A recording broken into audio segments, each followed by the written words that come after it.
Gee, that tailing bit of sound at the end there drives me insane. Does it? Hi there, and welcome to episode number 30 of Down South Anomalies. My name's Jay Katz, and you're on the Untold Radio Network, and my beautiful wife, Aspasia, is here with Thanks, me. darling. And we need to say, Yes, we we forgot do. it last week with We Alex did. Poirez. You got a bit They were actually overexcited. broadcasting from stolen land, and it's part of the Gadigal people of the Eora Nation, and we want to pay our respects to elders past, present, and emerging. It's very important that we actually state that.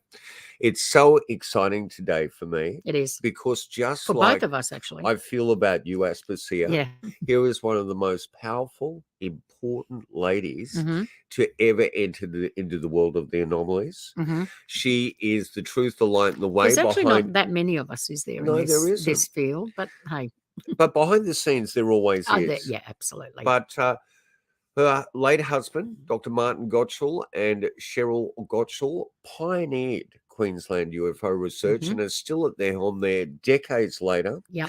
She is an author, a lecturer, a therapist in many ways, and she is just a profound person. And I believe she started her career with an interest in NDEs, near-death experiences. Right, yes. And you've got to be very careful what you wish for. Yeah. Because I think after doing some work there, touring Dr. Kenneth Ring, we were so excited by that tour. We actually went to that. I think she actually had her own near-death experience. Okay. You've had one as well. I had one. That's why I went to it. But yeah, when I was little. But let's bring her in. That beautiful Sheryl in. Okay. Who's just shared the screen with us in Close Encounters Down Under. And how rare an opportunity that was, Sheryl, to get a 6-part TV series up on ufology in Australia and New Zealand. It was just such a gift, and it was so amazing and so well produced. And they did a great job, don't you think? Yes, and I actually think it was just as much a tour guide for overseas interests as it was about Close Encounters, because the photography. A few people have said that. You are so right. Yeah.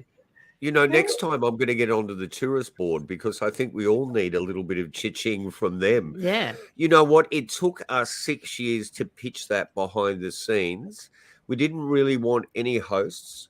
We wanted it not to have that sort of fragmented, let's now go to the skeptics, or let's now go to the scientists that poo-poo this content. I can't stand those and we people. wanted to divide it into states and continents, basically. And they stuck to it. We were shocked. We were so afraid that we didn't watch it till it was broadcast. Yeah, that's and we had the algorithm for months. But listen, your history is incredibly profound. And just let me digress quickly back to, I think you said some of the most important things in that documentary series. And both of us met as therapists well over 30 years ago. And that's what we have brought to ufology, because I'm not searching for an answer. I'm not even searching for a hypothesis. It'd be good if it presented itself, but it hasn't. It's the human toll that has always, really affected both of us. That how do you integrate this experience into your everyday life? My background was in the psych-affected, and I've met many people that you could call were on the spectrum, but still have had what I believe to be genuine experiences. And I think your words were extremely comforting and insightful to people. So I wanted to thank you for that. But maybe just take us back historically, how you and your extraordinary husband got involved in this field to begin with. Wow. Sure. Sorry about that. Oh, that's okay. I've got to think back sometimes, because for me it was 35 years ago. For him it was longer. But he was living in Adelaide at the time, and his ex-wife yelled out to him. They were both outside, and said, there's a UFO out the front. There's a UFO. So, and he sort of went, yeah, okay, righto. And she kept yelling out, and he thought, oh, there must be something happening. And he ran out there, and they saw it. And it was a classic UFO with a disc with a dome on top. And they jumped in the car and they chased it for kilometers, and it eventually disappeared. And that actually set him on the UFO path, because he had ideas of working for NASA, and he was a brilliant man. And so he wrote papers on rocketry and gravity and all those types of things, and ended up being the senior lecturer at the Queensland University of Technology here in Brisbane for many years. Myself, I got involved while doing a home Bible study course, and I started to look at the scriptures in the Bible where they were describing angelic visitations. And I thought, this is more like modern day close encounter reports, because some of the descriptions were saying that people were paralyzed or frozen in time, or they fell to the ground and these beings that were glowing appeared in front of them. And I thought, and they'd come down in fiery vehicles and all this. And I thought, no, this is extraterrestrial. And one thing led to another, and we got involved. Well, I got involved with the UFO Research Queensland, and Martin was already involved, and that's how we met. And that's the rest is history. Yeah. It's an incredible history, and you've remained steadfast in terms of all that material. Maybe tell us as well about your involvement with the astounding Dr. Kenneth Ring. That was one of the first dream dates we went on. It was a dream date going to his lecture. We'd read the book, and then we heard he was coming out, and it was like, wow, this is amazing. We've got to go and see him. And the other thing that a lot of people still may not be aware of is the link there in the abduction narrative, the scenario, and the near-death experience. And I think one of the profound things is recently, I don't know if you caught the Whitley Strieber documentary, where he restated all that in communion about seeing dead relatives as well as what he imagined to be the beings. Yes. So maybe tell us about your relationship with Kenneth Ring. Well, it's funny how that came about, because the woman who was hosting him, she said, look, I've got too much on, and I was already in this sort of field. And she said, in the not spiritualist, but spiritual development field. And this was in 95. And she said, would you like to host Ken? And I said, sure, I'd love to, so I took that on, and he stayed with me for a couple of days, and he's a lovely man. So nice. So nice. Yeah, and I was so impressed with his presentation about near-death experiences in the blind. And that was just, it's amazing that blind people can have these experiences and describe what they're seeing, even though it's in an abstract way, because some of those people had been blind since birth. And they're actually seeing things in this altered state, in this near-death state. So I thought that was pretty remarkable, very, very remarkable. But then I think around the same time his book came out, The Omega Project, which I just gobbled up about 10 times. I read. It's like dog-eared and notes everywhere. Amazing book, where he did a comparison study of people who reported near-death experiences and people who reported close encounters, and they were very, very similar. So he was very interested in the types of people who would report these things or their predispositions to them. And was there something distinct about their predisposition? Was there something other, a correlation about them? Yes. He found that they were very creative people, which I also found. As children, their parents had read a lot of stories to them and helped develop their imagination, so that years later as adults, they seemed to be able to tap into the imaginal realms, not making things up, but into those altered states of consciousness. And he asked the question, when you're speaking to people and they sort of phase out, they've got their attention. We all know that look. And he says, but where do they go? Where does their consciousness go? So the other thing was, he also, curiously, he said they'd at least had one surgery. And I thought that was interesting. A lot of people have surgeries, but not as more today probably than they used to. I thought that was very interesting. He said they had at least one surgery. But he was looking at the connection between the two fields of study. But, strangely, very strangely, sometimes we need a weight dropped on our head to wake us up, because when I first started going out interviewing people in their homes, which we did which I did in the late 80s, because we didn't have so many reports then. So we had the ability at the time to do that. I would ask them, have you had any other strange encounters?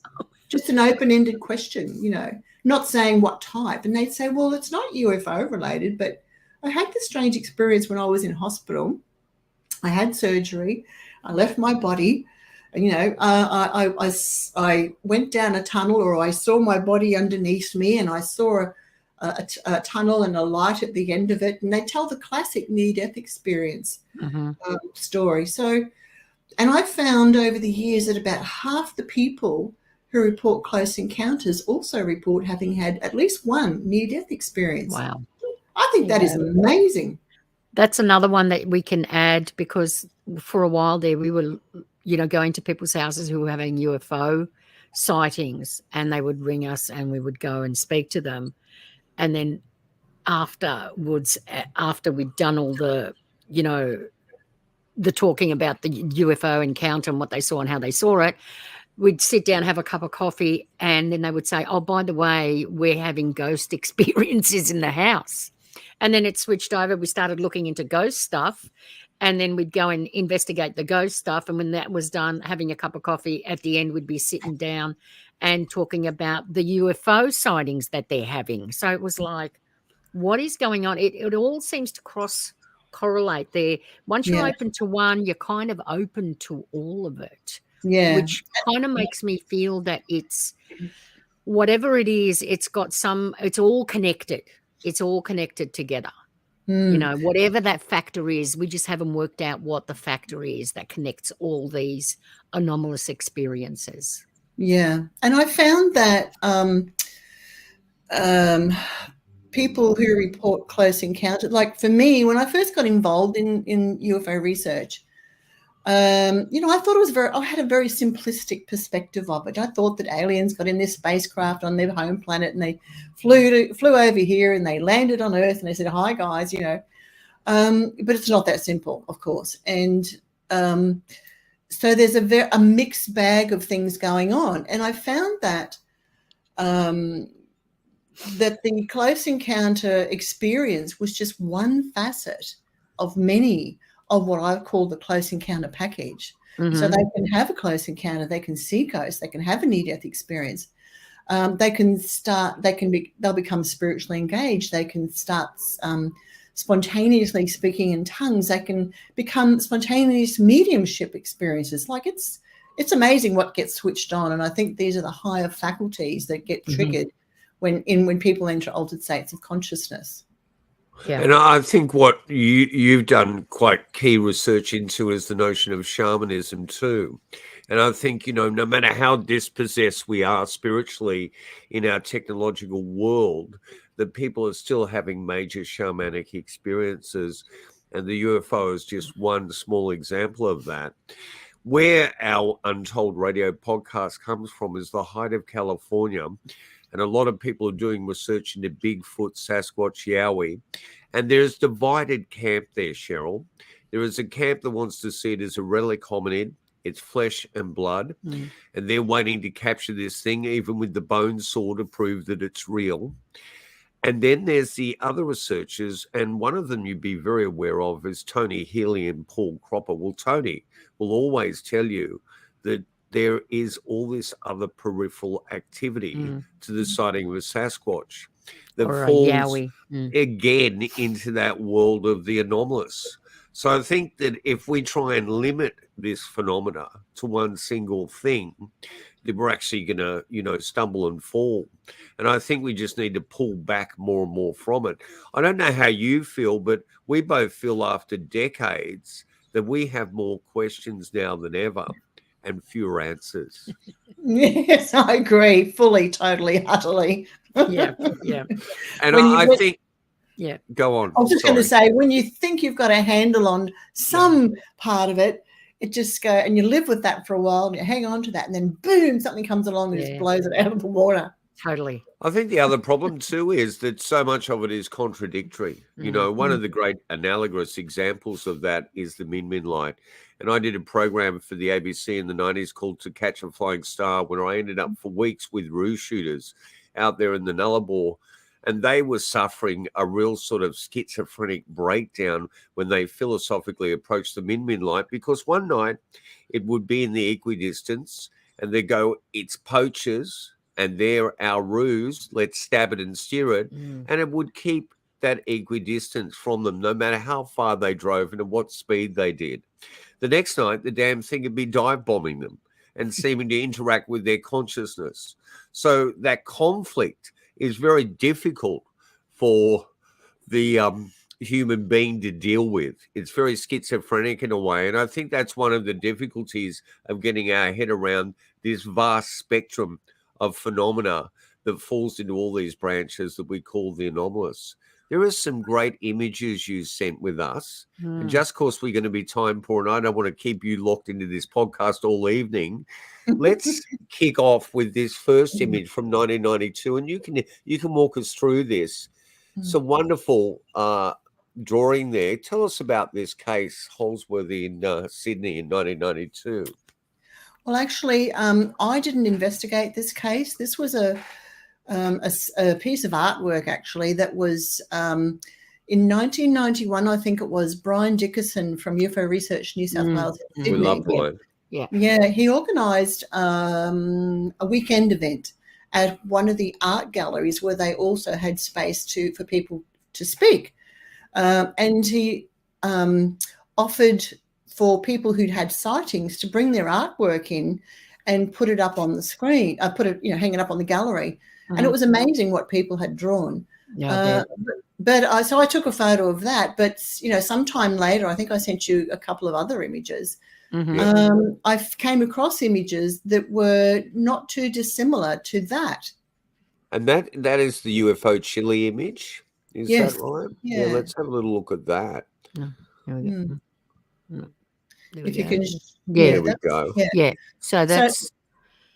So someone sent that in to us. They were working in the area and they flew over that valley, and they just took a photo through the plane window.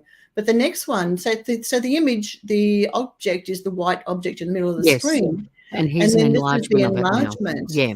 And you can see it's the top of it's got seemingly appears to have a sort of a like a house roof, really. And at the back there are what looks to be a couple of lights or at least some indentations or something that are there. And it is distinctly angular. It's very much like that drawn image, isn't it? Yes. Very so much I thought like it. That's really interesting because the first one was 92. This was 97. 97, yeah. And I think I sent you another one that happened at Ipswich, west of Brisbane too. Yes. Yes, there it is. Which one? This one there. Just the retard. Yes. So no, that's this is the story of a woman who passed away last year. But Rita was a lovely lady. She was very, she was straight up. She'd been in the military, and she was out. She was working at the RACQ. I think it's in New South Wales. It's NRMA. And which is a vehicle breakdown service. And she was working in the call centre. And she was coming home at 2 a.m. in the morning. And as she was driving along, she came to a red light and there was a car in front of her. And this object that she'd been seeing off in the distance actually came down and hovered right beside her car. And Rita said to me, Sheryl, I could have put my hand out the window and touched it. Right. And so now you could actually show the next slide, which is the sketch of the thing that she saw. Okay. Yeah. No, that one. No. Oh, okay. No. It should say Ipswich. There we go. There's the Ipswich. Oh, sketch. right. Okay. Yep. There we go. Come on. That's the one. That one. Yeah. Again, it's a similar shape to the Holsworthy one. This from Sydney. But what happened with this one? This is a very remarkable story because as she took off from the traffic light, the object left. And by the way, she said the object was seamless. It was silver and it was seamless, and there was a light out the back of it. And she said that as she drove off, it took off, it left. So as she's coming to the top of her street, she sees it down the street hovering above the neighbour's garage, right directly above the neighbour's garage. So she drives down her street and she's at her driveway and she thinks, God, how am I going to drive in? Because the garage is on the same, they abut the neighbour's garage and her driveway. And she thinks she's so scared. And so she summoned up the courage and she drove in and she got inside and then she called us. And so I think it's the only, there's a couple of others, but one of the most remarkable cases where the witness is actually on the phone talking to us while she's having the experience. Mm-hmm. So the object is above her neighbour's garage. The neighbour's little dog is barking at it, constantly barking. Then when she gets inside, she looks out the back window and it's moved over the back of her property and there's a pool and it's hovering there. And it hovers for quite a while. And she said the classic thing, she said, Sheryl, it lit up the place like daylight. Yeah, gosh, how many times have we heard that? Mm-hmm. So then it moves off. It's hovered there for an hour, 1 hour. It moves off and then it slowly disappears. Now, what happened the next day was that she went outside at the back and a foot of water was missing from the swimming pool. Over the next month, the little dog lost all its hair and died. Oh. And she had a big tree in the backyard, a big mango tree, and over the next month, it died off as well. So It was a really interesting case because there was some physical effects on the environment and the little dog. It was quite remarkable. But Rita, she was so impressed by what happened. She actually went on and took over the Ipswich UFO group because the lady who was running it was leaving, and she took it on and ran that for many years. And so never changed her story. It's lucky that nothing happened to her because she was actually quite close to it herself, wasn't she? So there you go. Did you do any radiation testing or anything around that area? Was anyone brought in scientifically to look at the ground traces? No, this was 92. Of course. We actually didn't have access to those people in those days. I don't know why. I actually didn't go to her property the next day. My husband did. But I spent a lot of time with Rita after that for many years. Monthly, I would go to her meetings and talk to her. And she was so down to earth and so straight up. But no, nothing was tested. Sheryl, something astounds me. And we're after To Catch a Flying Star, in the wake of that, there was so much interest. It ended up in the ABC stores, and that was before CDs and DVDs. It was on cassette. I have a copy. I love you for that. I love you for that. When I get up there, I'll autograph it for you. But one thing that struck me was a month after we did a phone in, and I said to the ABC, listen, I just want to take calls from regional areas because there is an incredible strength in tenacious Australians living off the land or elder people that experience this phenomena for what may be the first time, probably not, but they have to be pragmatic and get on with the job. So I just am astounded by people like Rita because you're dealing with something genuinely they haven't experienced before, and they're going to set out to get to the end of it, the bottom of it. Well, they take it in their stride, don't they? They take it in their stride as well. And that astounding relationship with water is so repetitive. Now, I was at Mundrabilla with the Knowles family, and I went to the property owners there of the Mundrabilla homestead. It happened directly at their front gate, even though the driveway was about 2 kilometres to the homestead. And they spoke to me about a separate case of an object that was over their water tank. And they had a young boy that had come there, and they said he wasn't really fit for outback work. He was wearing a bandana. And I went, what? He was wearing a bandana. But that's a sign. He came flying off the top of the Aurora at their homestead, the cliff face, in a mini moke, because he'd gone up to the water tank to check on it. Water was being drained from it, and there was a huge discoidal craft sitting over the water tank, sucking the water up. And he could even see the silt and the stones and the pebbles on the bottom of this thing. And just like Rita, he said, I could have reached out and touched it. Yeah. And he saw hieroglyphs all sort of radiating and embedded, and the silt was going into these hieroglyphs that were cut into the object. The property owner said to him, I don't care what's draining the water, get back on that mini moke and check how much water is left, you know, and that's just the astounding thing. I don't care if it's an alien invasion, we still need water for our water tank. Yes, all right, exactly. let's have a look at maybe this image from the Perth Air Show in 1997 looks very interesting.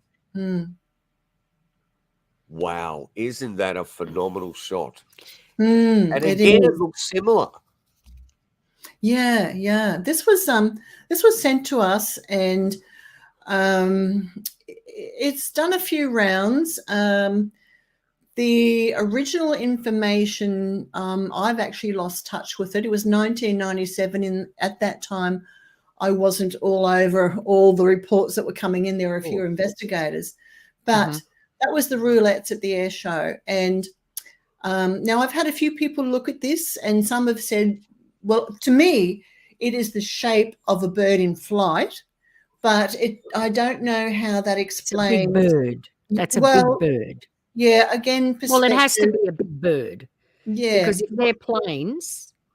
Yeah, but people are going to say it's close to the camera and it's the deception of the blue sky. Blah, blah, yeah. But it's just, you've got to use your intuition too, and that feels genuine to me. So the person who, do you know the person who photographed it, did they see it or were they just photographing the planes? No, they're just taking a photo of the planes. Right. This just went across. It was caught by the camera. But, you know, in the 90s, we were saying things like, you want to see a UFO, go to an air show. Because people were sending in, taking photos and people we knew, even on our own team. There's one particular gentleman who used to go to all the air shows, and we'd see objects like round circular objects that, it was really hard to explain what it was. So I think it's true that they're interested in our technology, and that's one place where they could actually go and have a look, I suppose. Well, I suppose there is that, report and sightings certainly went up after the splitting of the atom. And I go back to the late, great Stanton Freeman's words about, they realized that the children had got a hold of the matchbox and were striking the matches. And I think that, in many ways, that makes as much sense as anything else. I think the other thing we've got to realize too, and so many of us do now in the field, is that the infrared and ultraviolet spectrum, we probably have the poorest vision into that of anything living on this beautiful planet. And the moment that footage there could just slightly be touching into the infrared spectrum more than our own vision. And that's why, people like, Donald Trumbull there, who was the set designer for 2001, spent 30 years of his life using infrared and night vision catching anomalous objects. But I've never thought of that at air shows. That's really interesting. We should give that a go with some of these infrared goggles. Maybe. Yeah. Okay, we'll go to the what's this one? The UFO Main Beach 93. Yes, if you could show the one where the building is first. Yep. Okay, yep. So this was sent to us by a woman who had reported seeing an object in the evening, and she worked in this multi-story built apartment block on the Gold Coast, which is a great tourist destination. And she said she was outside one night around the back of that block, and she was washing towels and doing all sorts of things and hanging them out in the evening. And this is another one of those very close reports.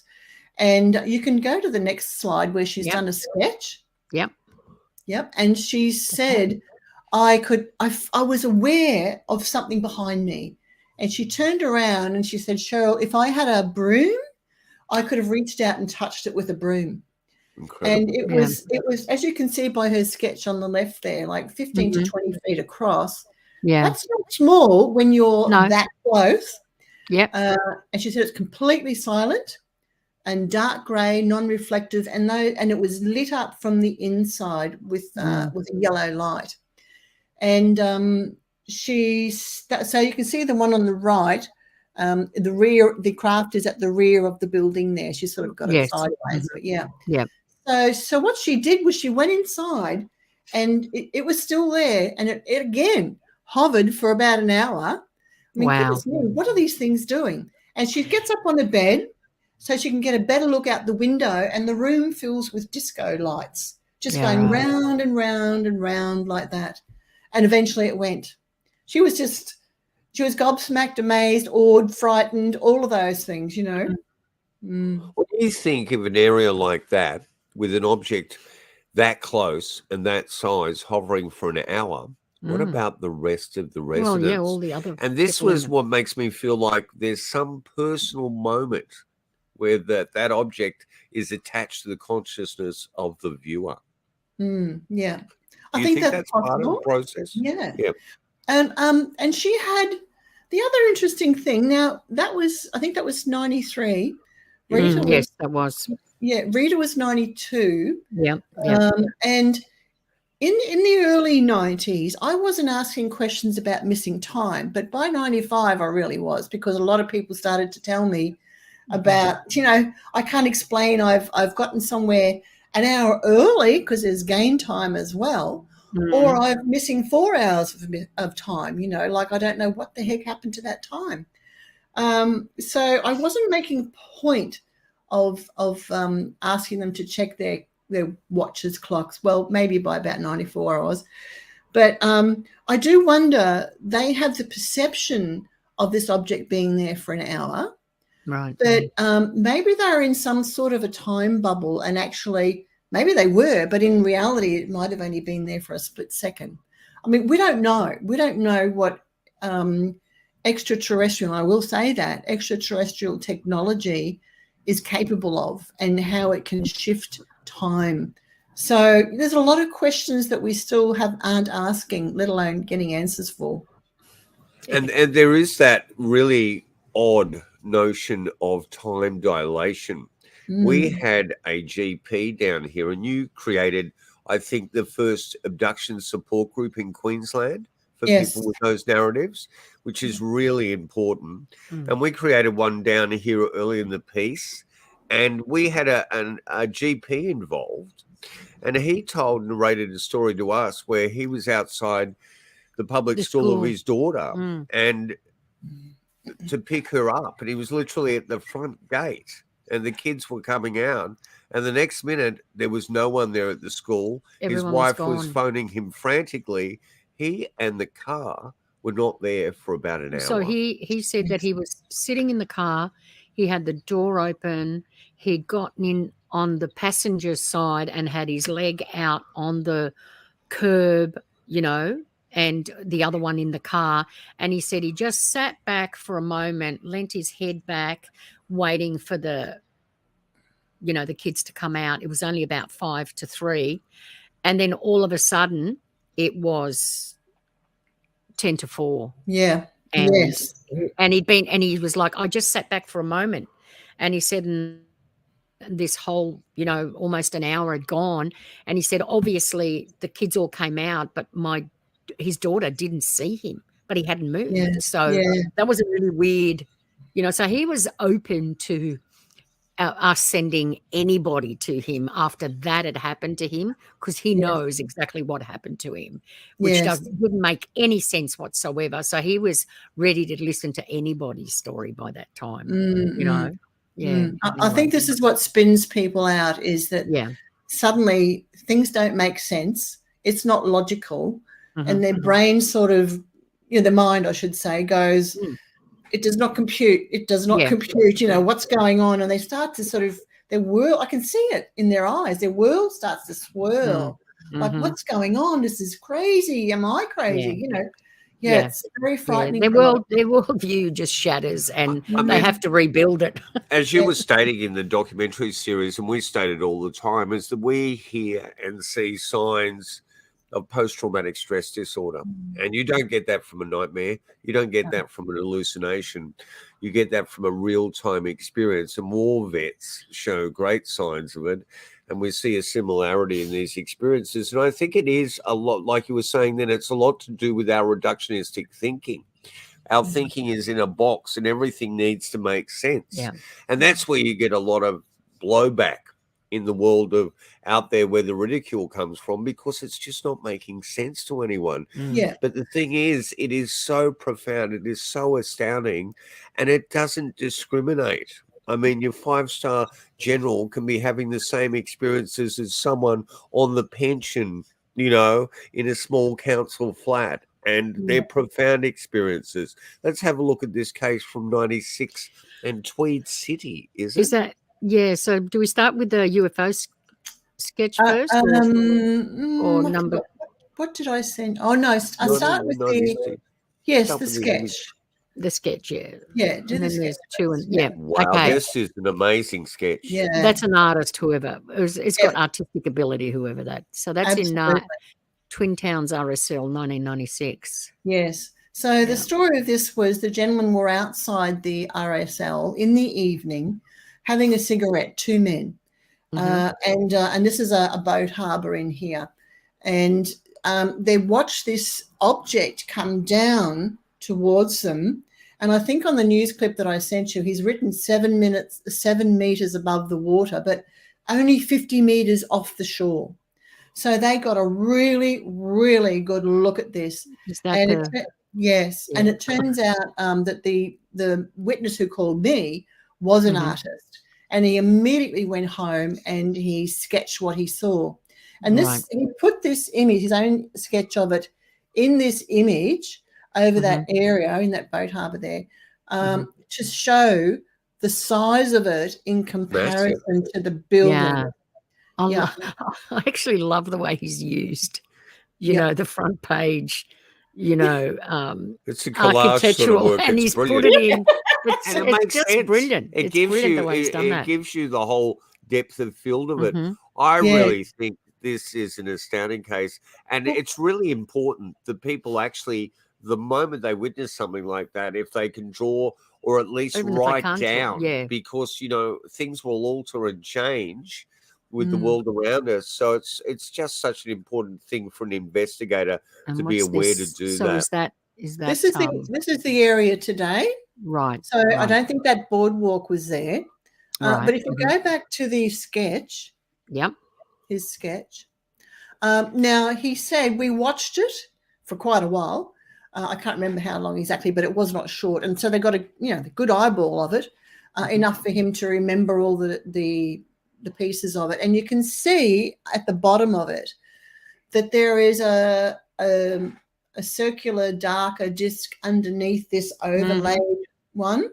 Yeah. And he said we watched it, and as it took off, and you can see the buildings that are on the right, he said that thing took off through those buildings like they were made of butter. Actually, his words were cut through the buildings like they were made of butter. And I thought, wow, that is amazing. That's like physical objects don't get in the way of some of these craft. That's really interesting. And that's really major evidence when you think about it, and something that researchers should really be taking seriously into perspective. We hear it in abduction scenarios where people feel like they've actually gone through windows and solid walls, and that just seems, the laws of physics are shot to hell here. Why would these two guys, if they said, look, we saw something, people would say, okay, we believe you. But then they'd say, well, let's say that it actually flew through these buildings, like just went through them, and people are going to believe us more. No, that's when they're going to go, no. So why would they even tell a story like that? But the truth is in the detail. The devil is in the detail. It is, definitely. Absolutely. Let's just go back to that news headline again, because I want people to really study that. That is a massive sized object. Huge. It is. Absolutely. They must have been gobsmacked. Yeah. Yeah. And he's written up there, he says on the top above border boom, he's written a dazzling thing almost beyond belief.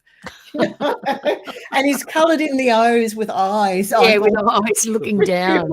Yeah. He's quite artistic, actually. Yeah. That's remarkable. I love that. And piece has a of sense evidence. of humour. Yeah, it's good to keep a sense of humour, believe me. You have to. All right. Anyway, okay, so Now, that was that the one. next one we go down to is Ipswich, I think.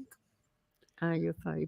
Oh no, we saw that one. That yes. we saw that my sketch. fault. Yeah. Now I really love this. This again reiterates what you were saying before about people trying to deal with these experiences. Did you write this? Yes, I did. Well, you don't want to have a close encounter. Yes. Because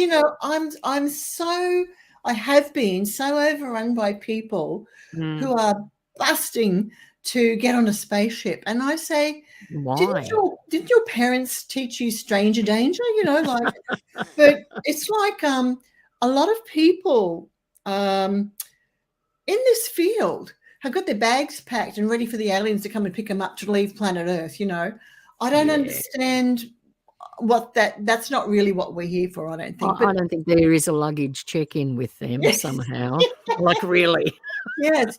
Or even a boarding pass. Yeah, and I put this up when I spoke to the Cardwell UFO Festival last year, I think it was. And I wrote, you don't want to have a close encounter because of all these things. People find it really difficult to function in everyday life in an ordinary world because they've had such a remarkable experience that they're part of that now. And there's no place for them and the changes they've undergone to live on the planet where that's accepted, where it's part of the context, where who they are now can actually fit in. And that's where it led me to shamanism, because shamans have these experiences. The classic shamanic initiation is where they have an experience, they're dragged off by the spirits symbolically, which is very much like these sorts of experiences, close encounters. They have teachings, learnings, or experiences while they're with the spirits.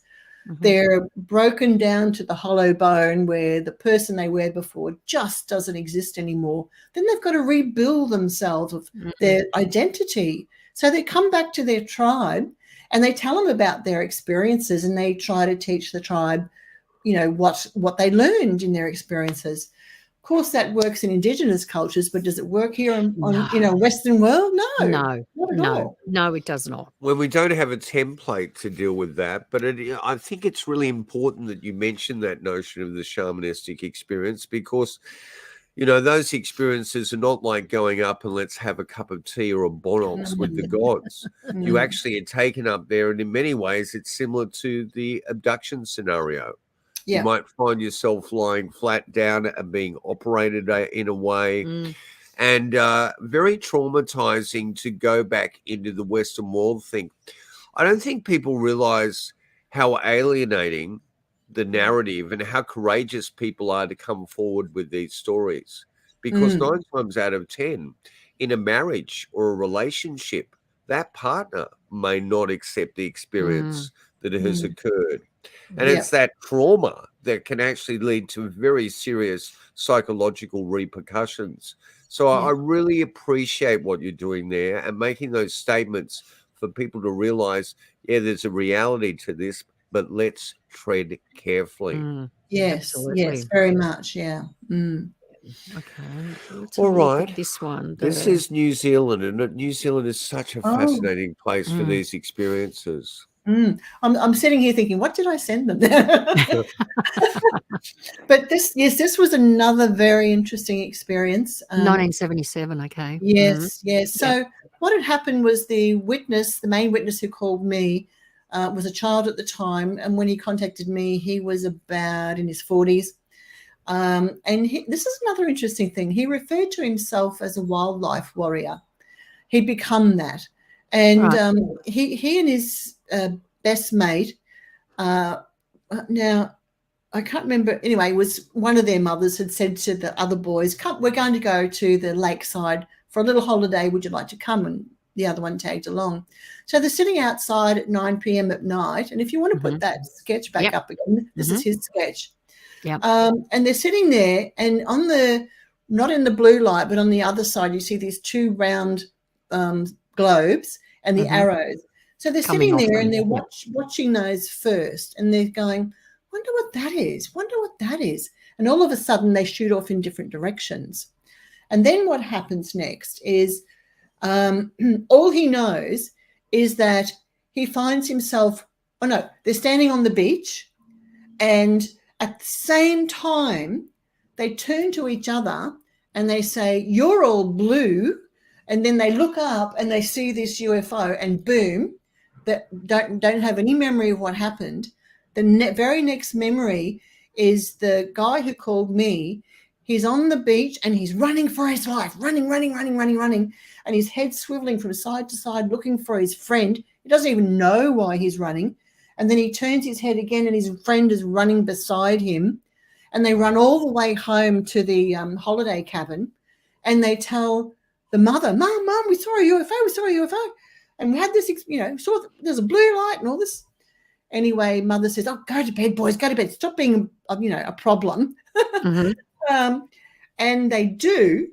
And very hard for them to settle down. But anyway, the next morning, the mother is hanging out some washing for early in the morning, and the neighbor is out there in the backyard too. And she says, the mother of the boys says, I don't know, those boys were so hard to settle down last night. They came up with this story. And the woman said, actually, there were reports on the radio this morning of a UFO seen by many people in the area. So that was really interesting that it was corroborated for those boys.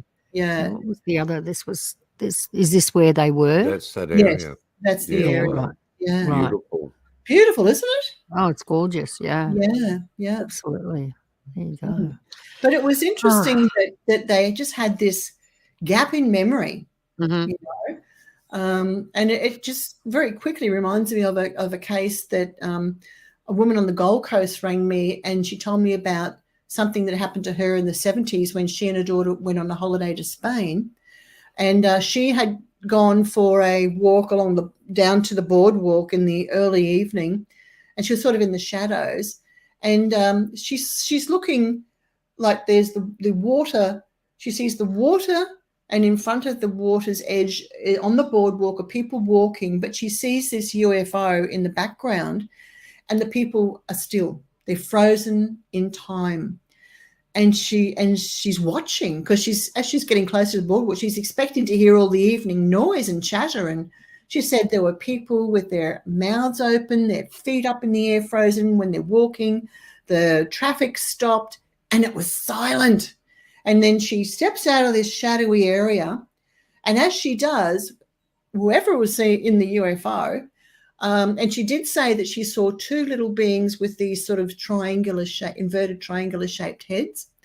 And she said, as she stepped out, before that, the UFO sort of responded to her stepping out. That's right.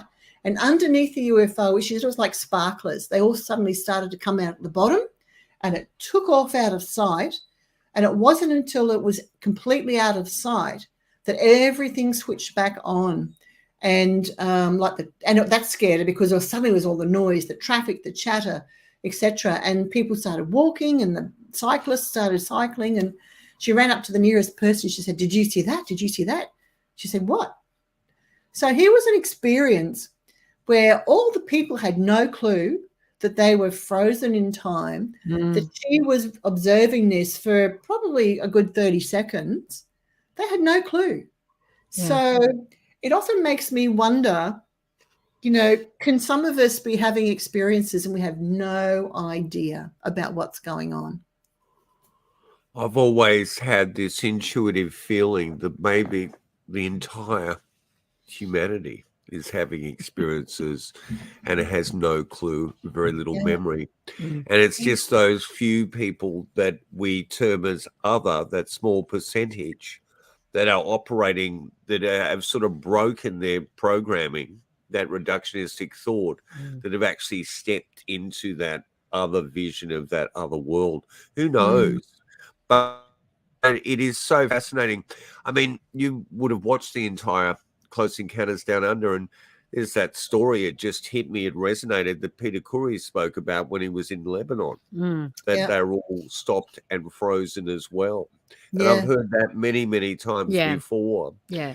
And it just boggles the mind. Well, it's just extraordinary. You kind of, it probably makes some sort of sense, especially when it's like, you know, a huge craft and it's lit up, and then you're kind of the only person that saw it. Where was everybody else in the middle of a city? Or if it was, you know, they say this craft came through and it was so lit up, it lit my whole apartment up. It's like, well, what about all the other apartments in that block or the nearby blocks? Did nobody else see that?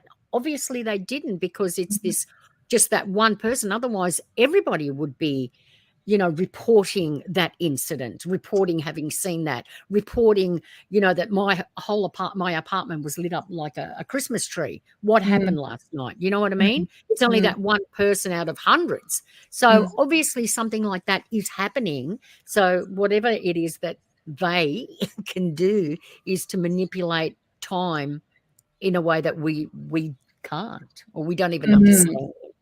Well, that's become my question, I think, and why I study the people who have the experiences is because I can't grab the UFO and study that. So I study them, and why do they have an experience and other people don't? Why do people coming down the Toowoomba Range west of Brisbane and looking over the valley towards Brisbane see this huge light, and they ring up and they say, "Oh, you must have had other reports." No. Nobody saw it. Nobody saw it. So why do they see it and other people don't? Yeah. And I guess that's like, why do some people have near-death experiences and other people don't? You know, there's something about, I do believe that there is a percentage of people in our society who are predisposed to anomalous experiences, for sure. Yeah. I think also, you know, the more that you begin to get deep into the study of this, that you start to sort of fine-tune your intuition. And it's a bit of a Taoist notion that we need to pay attention to the moment. Sometimes these anomalous experiences are not as bold. They're quite subtle. But, you know, like the UPAR phenomena, things falling from the sky. And, you know, all of us have had, if we think back in our memories, moments that we question. You know, we question something that's appeared, or where something's disappeared to, or the fact that someone's staring at us and we turned around and caught a glimpse of their eyes on us. You know, the Sheldrake notion of the morphogenic resonance. But I think you're actually approaching it in probably the purest way, and that is to go back historically to past cultures that were well aware and had a tapestry to accommodate this, and shamanism is a big plus in that regard. Yeah, I think so. A lot of Indigenous people are, you know, this doesn't faze them. No. You know, they just go, oh, it's part of our culture, our history, our, you know. Part of life. So, yeah, it's just I was watching the a recording that we did of AJ Javard at our 2006 conference, last conference we ever had. But it was a big one. It was a good one. But and I was listening to AJ speak about the Colaras case, and which was where the objects in the sky, let's just say, were shooting beams of light down on the locals and hurting them, and they were coming, you know. So where was this case? This is in the Amazon, is it? This is in Brazil. Yeah, this is in Brazil. It's an island of Brazil, yeah. And it was quite destructive and frightening, wasn't it? Yes, and it was hurting a lot of people. So what year was this 70s? case? Yeah, good question. I think it's late 70s, isn't it? Okay. Yeah, You I had think the Brazilian military and government involved in this case. Yes. So it was, I know I bring this up because I was speaking recently about the dark side of ufology, which is something that, you know, a lot of people don't want to look into. But the reason I'm saying this, bringing this up now, is because he also mentioned some Indians who lived in the area not too far from there, who had this history of someone coming from the sky who lived among them, actually had married one of the women, had children, and then left, took the wife and the child and left, or children, and left, but eventually came back with medicines for the people there because he'd grown attached to them. They were his family. And I thought that, gosh, there's so many stories like that of Indigenous groups that have this being that comes from the sky, and I hadn't heard that story that AJ had said. But, and there's so many. We haven't heard all of them, that's for sure.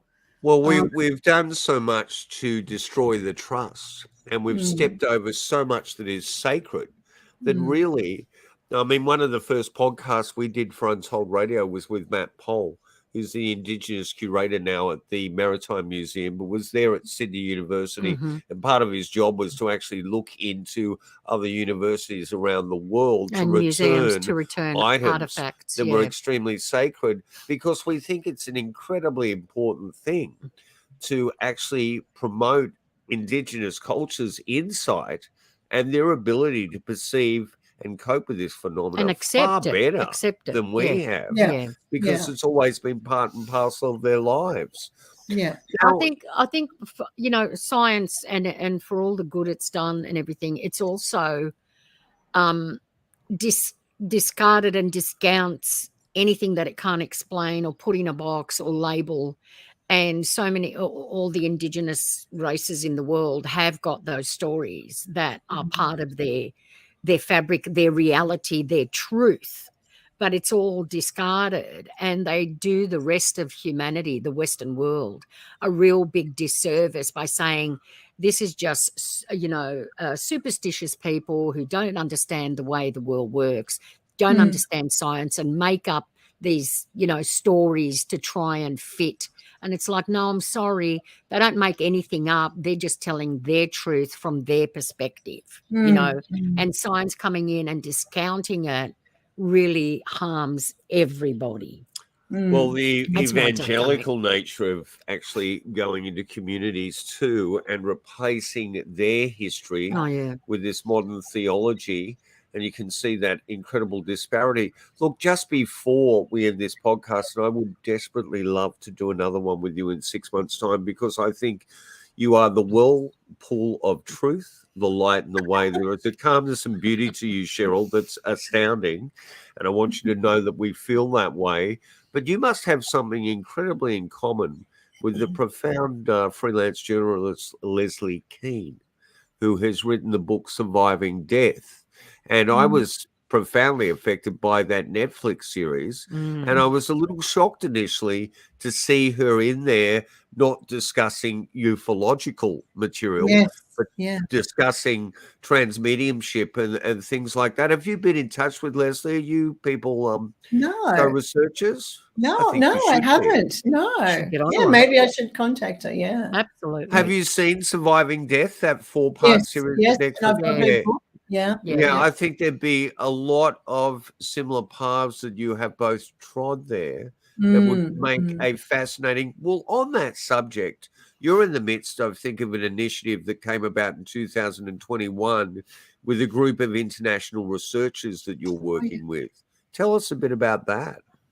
Well, ISO, you're talking about ISO, which is the International Coalition for Extraterrestrial Research.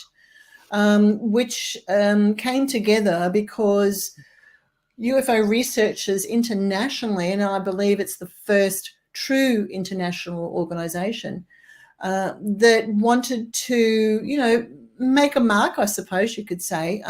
But the tagline is preparing for contact. And I think the group's done some remarkable work. I wasn't terribly involved in actually doing it, but what they have achieved is because they had the goal to take the UFO subject back to the United Nations for discussion. And what they have achieved so far is, because you can't just roll up to the United Nations and say, hey, we want to talk UFOs. You've got to make an appointment. A country, a sponsor from a country who will sponsor you to speak there. And they've managed to do that with San Marino. And so it's been handed over to the San Marino government, and I think it's the government, and who are now working on trying to liaise to actually bring the subject to the UFO subject via ISA through San Marino to the United Nations once again, because this isn't the first time. It's happened a couple of times previously. I think Sir Eric Gary tried to do it in the 70s. I think it was 70s. I could be wrong there. No, you're right. That was, unfortunately, they took it, and that was when Kurt Waldheim was the one they presented it to. And I think a little while after they found out he was a despicable Nazi war criminal, and that sort of defeated much of the. I think that was when Steven Spielberg went there, Lee Spiegel, J. Allen Hynek, and that was an astounding thing. Yeah, it was amazing. So that's where they're at, and they're leaving it in the hands of the San Marino government now. So we're just waiting to see what happens. But they're working on many things and, putting presentations together for the aviation industry, for education, for, all types of people, groups in society to be able to present information about the UFO subject. So I'm really pleased to be a part of it, and I'm the Australian representative. It's been a journey. And I'm having to get up at 5 a.m. every morning because it's international. So you've got all these different time zones. Oh, God. But it's good. And I've gotten to know some really very intelligent and authentic people who really want to achieve this. They're very lucky, and they should be extremely honoured to have you there as well. I think you're an important researcher and someone with a very gentle heart and a gracious approach to this subject matter. The other thing that excites me extremely about Queensland UFO research is your YouTube channel. And we are film archivists. I actually was the ill-fated David Stratton they brought in on the movie show where Margaret and David went to the ABC. But my wife and I live in a warehouse full of 16mm and 35mm features. Still, the original film stock. We're going to die in there. The smell of it kills people when they walk in. We can't smell it anymore. No, we can't. But you seem to have gathered some of the rarest, most archival footage I've ever seen of Australian cases. And put them up there and presented them to the public. It's quite astounding. We'll put a link to that. We'll put a massive link to it. Yeah, thank you. People can have a look at it. There's hours of How have you done that? How have you done that? It's just searching out people's video collections, or? No, a lot of it's our own. Wow. Yeah, and we've had various conferences over the year. I think we've had 5 conferences that we've managed, and we've had people film it. We've had the help of Barry Taylor, a fellow UFO researcher he does video editing, so he's been very helpful in putting that information up there for us. We just collect. Been around a while, so you can't help but collect things. Yeah. I think it's a really rich resource, and it just shows you that there's been an extraordinary consistency to this reporting over many, many years. And, I was always excited when I was growing up with things like the UFO news clipping service, because a lot of UFO reports would appear in regional papers and not get to major news headlines. Yes, that's very, very true. Very true. And just on that point, some years ago, Keith Basterfield started a project called Project Newsprint, where he was contacting various different states and putting out a letter to the editor saying, anyone who's seen something, please send it to me. So I said, I put my hand up and I said, well, I'll do Queensland for you, Keith, which I did. And we received many, many reports that have never been reported. Quite amazing, and published them in our journal. So, there's some sort of documentation, but there was quite a lot. It's really handy because you'd be aware of how many people come to you late in the piece. They might have deliberated 10, 20, 30 years. And then they're desperate at some point in their lives to actually get someone to state that it was occurring. And when you can go back to a news item and go, well, you missed that, it was reported in this paper, it makes them relax a bit. It brings a bit of peace of mind. It makes them feel better that they're not crazy. Yeah. That they did experience it. Yeah. I do get phone calls from people who say, look, I'm not well. I want to tell you something. I've got to tell someone before I die. I feel a great responsibility about that. Bit sad, that, isn't it? Yeah. Mm. And I think that that's absolutely tragic. And what you're doing now with this new organization hopefully will alleviate some of that noise attached to this very powerful signal. I think that it's really an honor to spend any time talking to you. And, you know, my heart steps out to you in that situation. It's astounding to have had a relationship that ran for many years with a similar interest in this field. And we would love to keep in touch and keep you as someone we can go to every 6 months or so and do another podcast and see where you're at. If there's anything we can do to assist you, we're in touch now. The lines of contact are open. Yes, they are. So finally, I might not be sleeping on the back veranda there, Sheryl, but you know, you've got our phone. You can get in touch with us, and we thank you so much for your time today and your generosity in talking to us. Oh, you're very welcome. It's been a great pleasure. Yeah, well, you take care. And what an astounding episode that is. You know, I say each week it can't get better than this. And it does. But I'm telling you, it can't get better than this one. And all power to Sheryl and Queensland Research. And just take good care. And you're in our hearts, Sheryl. We really appreciate you being part of Down South Anomalies on the Untold Radio Network. Thank you. Absolutely.